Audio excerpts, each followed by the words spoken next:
So are you ready to PR yourself?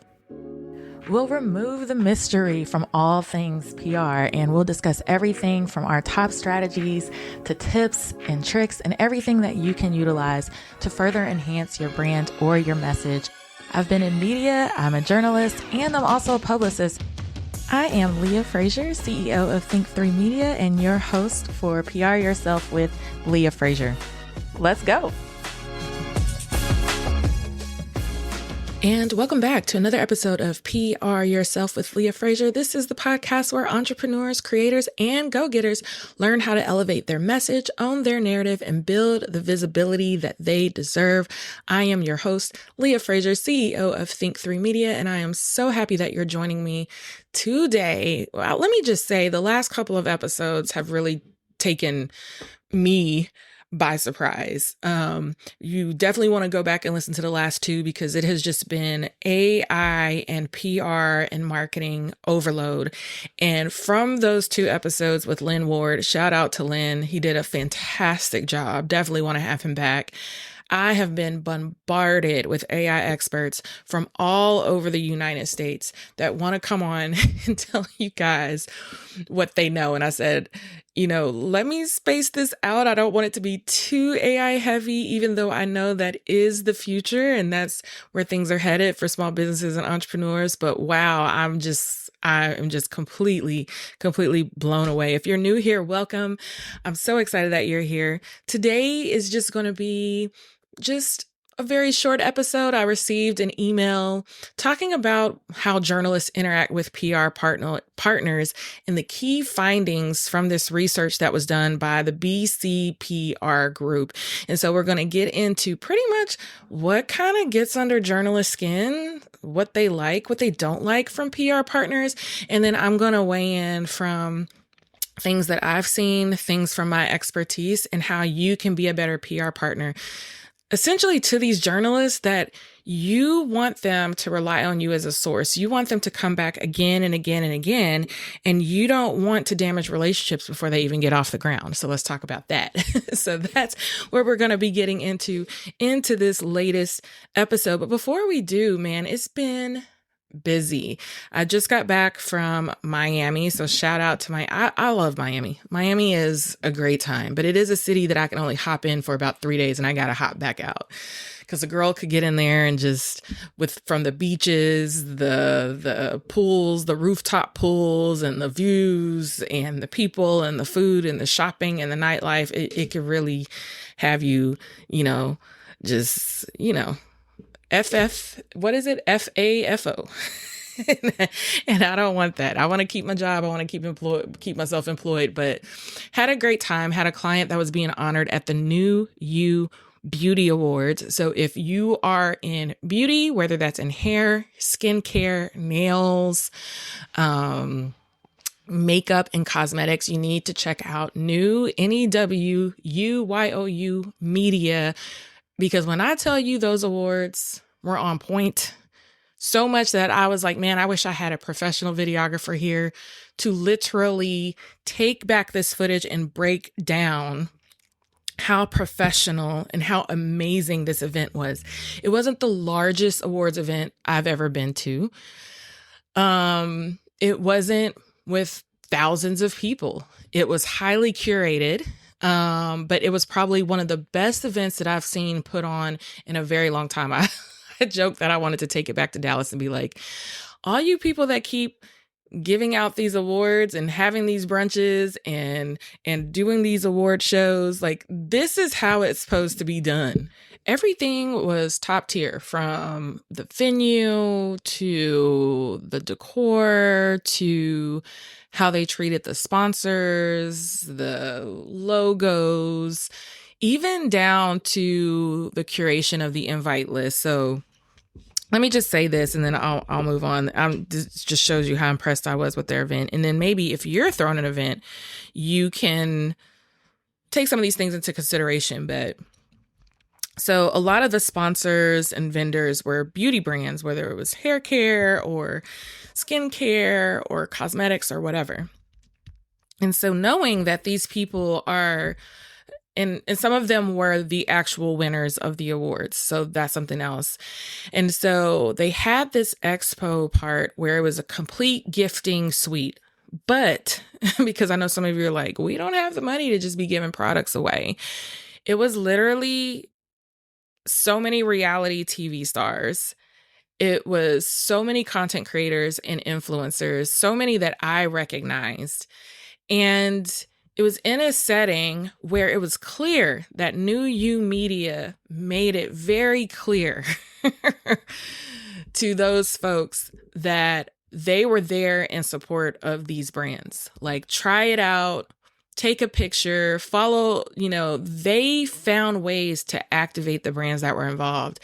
And the people that were there was a ton of Bravo celebrities. So me being a Bravo TV fanatic, I was just in heaven, and I was just telling my client, oh, this is so-and-so, and this is so-and-so, and this is so-and-so. And she's like, oh my God, how do you know all this? I was like, I feel like it's my job to know all of this. There were folks from TLC, like 90 Day Fiancé stars, but all of those creators and reality TV stars that were there were in the industry, or they created content within that particular industry. So it made sense to have them there and in front of those brands. So again, it was one of the most intentional events that I've been to.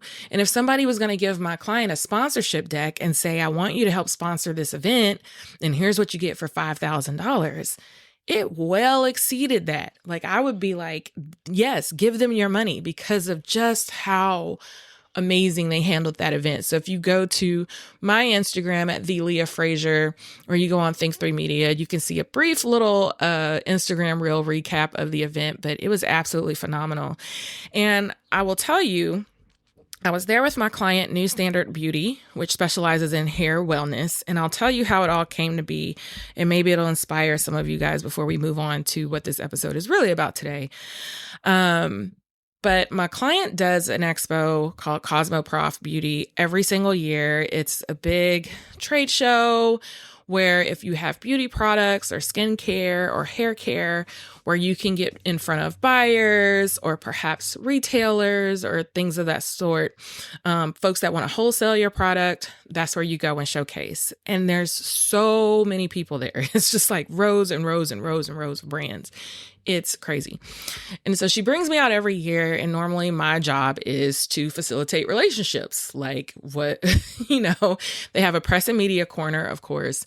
And then who else is there that could potentially, if I know the goals of my client and her brand, who is there that fits or aligns with those goals? And then I send them to the booth. And so last year while I was there, and I think that was my second year going. And so with Cosmoprof, they do have a press and media corner. And the way that corner works is that you have to get there before the trade show opens, and you stand in a line, and they have on a pop-up banner who is going, like what press is represented on what days. And you can sign up for a maximum of 2 appointments to pitch your brand to those journalists, anchors, editors, whoever, on behalf of your brand. But there's only so many slots. So you literally have to get there right before the trade show opens in order to secure the slots. And I'm so scrappy. Like, I don't play games. So I'm literally probably the second or third person in line. I don't think I've ever been first, but the second or third person in line. I'll probably have my iPad with me, and I will stand there for half an hour, 45 minutes, however long it takes to be able to get my client in front of those editors or those journalists. And we've sat down in front of People magazine. We did Beauty Matters. There was another beauty outlet, and some of them, they leave and they publish on Cosmoprof immediately. So we left and we had publications that published on us because I made an effort to be in that line and made sure that at whatever the cost was, we were putting her brand in front of those editors and the press that was present. So that's number one. After you exhaust that, it's like, okay, that's only 2 opportunities per day. And normally it's the first and the second day. So, okay, that's 4 opportunities. All right. So what I ended up doing last year, after I secured her interviews, I literally sat in a corner at the Mandalay Bay Conference Center in Las Vegas, in this small little corner with my iPad. And I went through every hashtag and tag of people who were tagging and hashtagging Cosmoprof Beauty in Las Vegas on LinkedIn. And anybody that was relevant, or like I said, their values aligned with my client, I sent them a message or I commented on their post that we wanted to meet them at booth blah, blah, blah, blah, blah for them to check out New Standard Beauty. And that took quite some time. I'm sure that you can imagine. So one of those folks that I reached out to was CEW, which was the Cosmetic Executive Women's Association, which now, again, because of those touch points, last year we were invited to a special happy hour with CEW, and then they ended up doing an event in Dallas that we ended up going to. And now my client is one of the Dallas ambassadors. But all of these things rocked and rolled because you have to think outside of the box on how you're going to facilitate these relationships. And for me, it's like, I'm going to sit my ass in a corner on this dirty ass floor with my iPad, and I'm going to figure out who is here, because Cosmoprof is not handing us the list. They're not saying such and such influencer is here that has 1.9 million followers and they want the latest in hair care. They're not doing that. So I'm having to go stealthily under hashtags and tags to figure out who's here. Can I get in your DMs? And then what can I do to convince you to stop by our booth? And I know that once I get them to the booth, my client, Autumn, she's going to take it from there. But my job is to hand off the relationship. So you see how things happen with CEW. We built it over time. It actually took 2 Cosmoprofs for us to get here. And now she's a brand ambassador. She's high up. And my goal with that is that, they have beauty awards as well. And there is one of the biggest beauty award shows in New York. And so we need that same recognition, once we can figure out how the product is going to do. There's several new product launches we have. That is a goal. But you have to facilitate the relationship, and you got to figure out how you're going to wedge yourself in. And you have to ask yourself, just how scrappy am I really willing to get? Like, how am I really willing to give up on not hearing back on the first email? Am I really not going to pick up that phone and call when I don't hear back on an email? Am I really going to be afraid to get in someone's DMs and then tell them what I need or what I want? You have to ask yourself these questions. I'm finding lately that people just don't want to put in the work. And they see something like that and they think that it came overnight. Oh man, that's so great. And I'm like, no, let me tell you how that happened. And it wasn't the sexiest job. I've had sexier jobs, but I sat my ass in a corner because I didn't have a list from Cosmoprof. And I went through every single LinkedIn post, hashtag. I then went over to Instagram and I just started filtering people her way. And if we're thinking about in terms of conversion, maybe our top 2 relationships out of those people that went over there were the New You Beauty team and CEW. So you have to think numbers. It's like, I've got to reach out to X, like 50, just to convert on the 2. That's really going to change the trajectory of my brand. And you have to be willing to take the other 48 no's or the other 48 responses that don't really just turn out how you want them to. So think about that. All right. So that was CW. That was New You Beauty. Fast forward. I find New You Beauty. They had written something on LinkedIn that said, hey, we're here at Cosmoprof Beauty, and we're so excited to be here, blah, blah, blah. They only had like 1 comment on the post. So I comment, hey, we're here too. We would love to meet you guys. Please come by the New Standard booth in the such and such section. We are booth number blah, blah, blah, blah, blah. literally 10 minutes later, I had a DM that was like, we want to come over there. We're going to be over there by, this time, whatever. And before you know it, they actually beat me to my client's booth because she's calling me on my cell phone saying her mom is freaking out because they came over there with cameras and microphones. And so I did not know this, but they were there to scout new and innovative beauty brands. And when they met my client and saw the product, which is a drink and go hair and scalp hydrator, and it tastes phenomenal. They loved what she was doing. They sampled the product and they were like, we want to interview you. And by the way, we're handing out these awards while we're at Cosmoprof on like New You Beauty, innovation, whatever. So she ended up getting an award. And I'm looking like all of this for me sitting in a dirty ass corner and, hopping in people's DMs. Like, this is great, So then me being in PR mode, you're always going to need somebody that grabs that content, showing you as the authority or showing you in that limelight. So I immediately put my purse and my iPad down, take out my phone and start snapping pictures and videos so she can make a reel of her being interviewed and of her being on camera. So of course, if you're at a trade show and an expo, you're in front of everybody. So people walking by, like, who is she?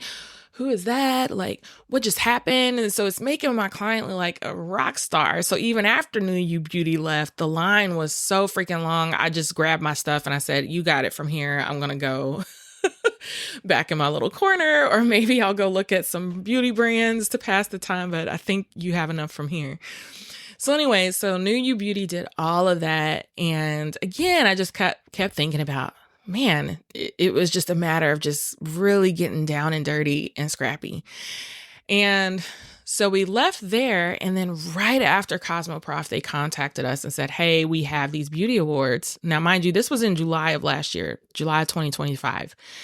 They're like, we have these New You Beauty awards that we give out. Really like your product. It's in March. And at that time, we weren't a winner. It was just, they were thinking about naming us as a finalist because they really liked her product.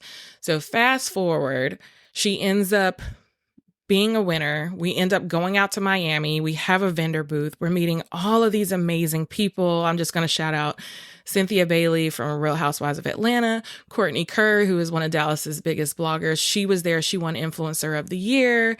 There was Alexia from the Real Housewives of Miami, who was also there with Marisol and Julia. And you can tell I'm a Bravo fan. And then there was several people from 90 Day Fiancé. It was just like insanity. And I had the best time. And for her to win in front of all of those folks, and then to have those people testing and trying her product and validating what she was doing, it was amazing. But again, it comes back to the question of just how scrappy are you willing to get? On the next episode, I'm going to break it down because by then I should have some confirmation. But on the next episode, I'm going to break down getting scrappy even further. I just need to get confirmation on just waiting on one little piece on an event I'm working on for my client. And I will further validate why PR is not only just about relationships, but really you thinking outside the box to get what you want and really digging your heels in the sand and not being afraid to ask for what you want and not being afraid to find the decision makers to give you what you want instead of being discouraged by the first no, the second no, the third no. You know, I'm human too. Sometimes if I know it could potentially be that no email, I'll let it linger for a while before I open it. Because yeah, it's painful. You know, it's your baby or it's the next part of the piece for your business or your brand, but you can't be afraid because once you can knock out some of those no's, you're eventually going to get to a yes. And so I hope that this has inspired you for maybe something that you're working on, to just get after it, get scrappy, get after it, get in those DMs, follow those tags on LinkedIn, connect with these people on LinkedIn, send them a message, start building and forging these relationships in the words of Malcolm X, by any means necessary. So that's that. That was longer than I anticipated. I could just make that the episode, but I'm not. So when we come back after the break, I'm briefly going to chat through 4 items and 4 things that journalists are saying that they're seeing from their PR partners, things that matter. And I want you to be ahead of the curve. So what you're going to do is wait right here. You're going to hear a word from one of our partners, and afterwards we're going to get right to it. So keep it right there. When you're the bottleneck in every major decision, growth isn't just about working harder. It's about working smarter. Since 2002, Integrality has helped entrepreneurs improve their operations through consulting, accelerator programs, and AI-driven platforms like Capixi. Our expert team delivers strategic solutions that drive profitable growth and reclaim valuable time. Ready to build a business that runs without you? Visit integralityllc.com and start your evolution today.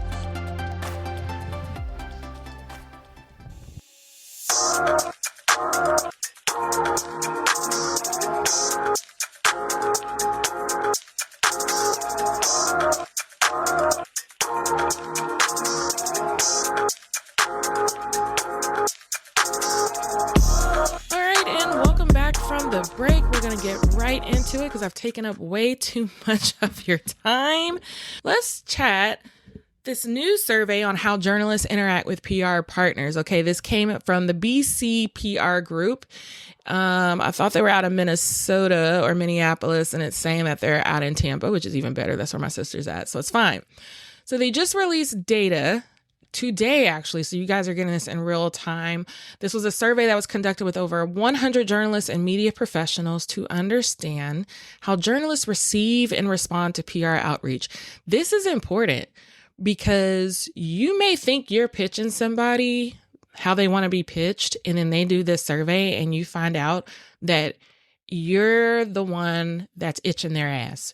You're the ass itcher. Like, you're the one they don't want to deal with because you think you're doing it right. Then you read this survey and you're like, crap, I got to change my strategy. Okay. So here's 4 relevant findings. Actually, there's 5 here. And so I'll get into the first one. One of the key findings was with journalists that personalization drives engagement. So it says nearly 30% of respondents cited tailored pitches that show knowledge of their work as the single biggest factor in deciding whether to respond.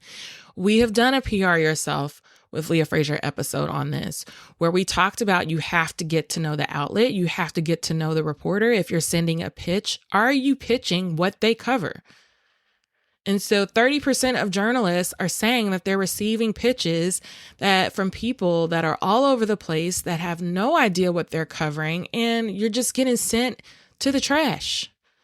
And so personalizing the pitch, I get it all the time on the podcast side. And actually, I've just started responding to people very in a kind manner, but to let them know, like, I don't cover that, to let them know, like, you can't keep sending these mass podcast requests. And a lot of it, I would say 90% of it is in AI. And if I see it in AI, I delete it because that means you're not listening to my podcast, which again, personalization drives engagement. Yes, you're personalizing it by saying, oh, you listened to the last episode. Oh, I love the last episode you did with Lynn that said this, this, and that. Okay, AI can pull that out. You didn't really listen to my podcast because then the pitch of the person you want to bring on my show has absolutely nothing to do with what this show is about. So again, don't go in the trash. So find out what they cover and pitch them directly because you have a knowledge of their work.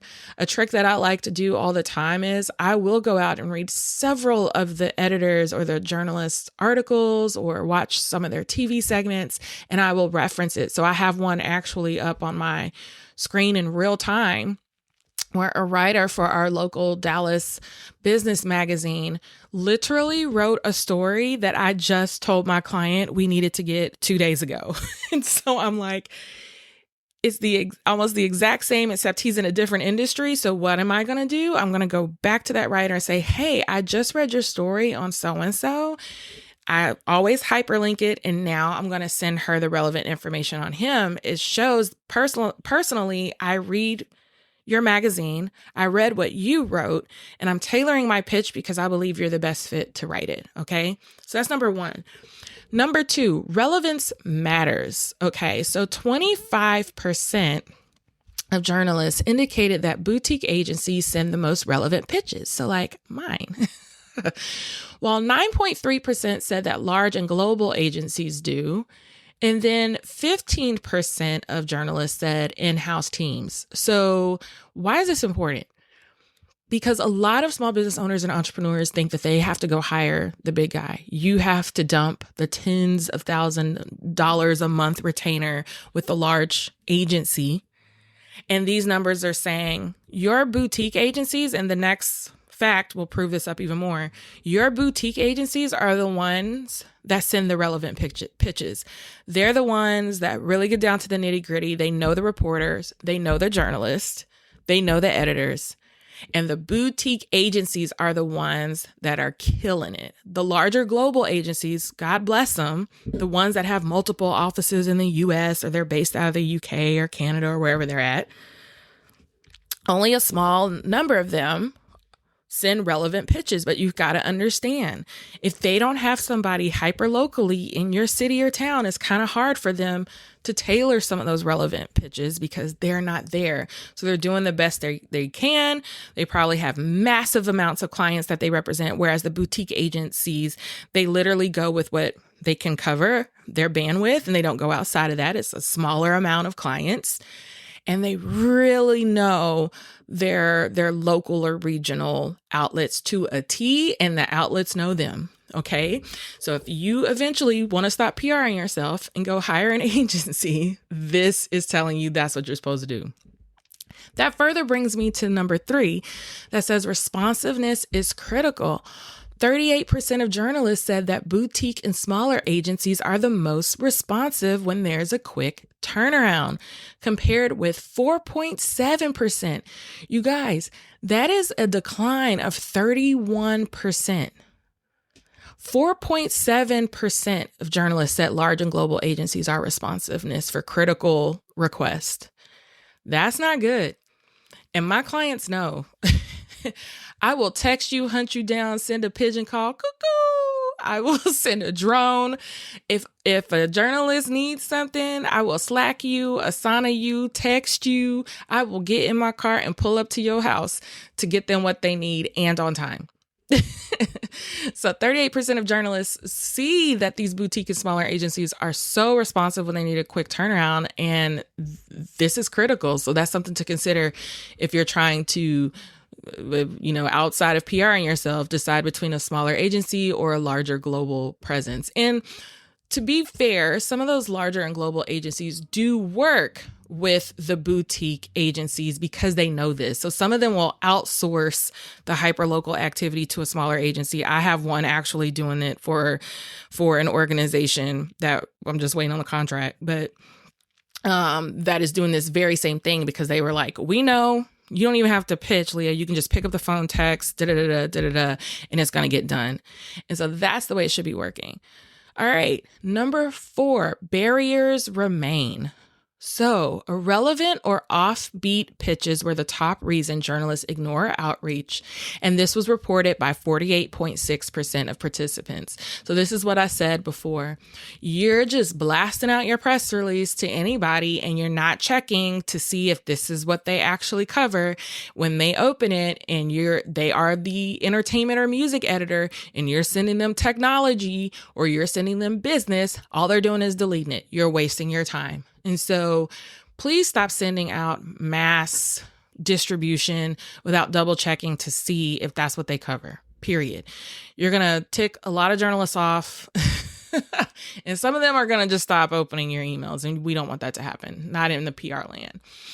And lastly, AI and template style pitches are increasingly common. So 38.3% of journalists are noticing AI pitches or templates more frequently, while 49.5% are reporting occasional encounters. So it's almost about to even out neck and neck.